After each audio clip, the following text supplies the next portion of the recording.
Conduisant elle-même son 4x4 dans les rues de Téhéran, Sousan fait partie de la classe aisée du pays et elle l'affiche.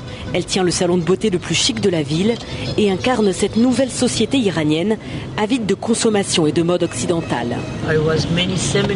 Tous les ans, je suis des séminaires à Londres, à Paris, en Italie, en Allemagne, parce que je veux rester à la page et connaître les dernières tendances. Son foulard fantaisiste et son maquillage appuyé pourraient lui valoir des ennuis avec la police des mœurs instaurée depuis la révolution islamique. Elle ne s'attarde jamais ainsi vêtue dans la rue. Son salon fait office de havre de liberté où se pressent les riches femmes de Téhéran qui ont peu de distractions au pays des mollahs, peu d'espace pour échapper à leur carcan. Beaucoup de jeunes femmes veulent se démarquer de leur famille très traditionnaliste et conservatrice.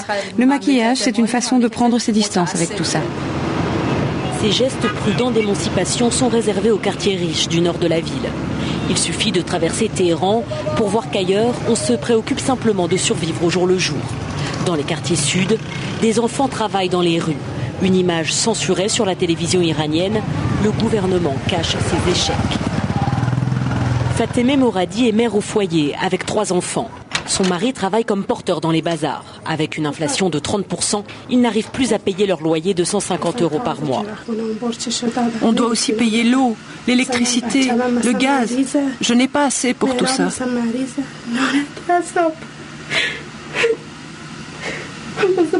2 de mes enfants sont malades. Je ne peux même pas leur acheter de médicaments. Pour elle, la révolution islamique n'a pas tenu ses promesses d'égalité sociale. C'est de pire en pire. On ne voit pas les choses s'améliorer. Même les oignons sont trop chers pour nous, alors que c'est la base de notre alimentation. Un tiers de la population vivrait en dessous du seuil de pauvreté, alors que l'Iran est l'un des pays les plus riches au monde grâce à ses réserves pétrolières.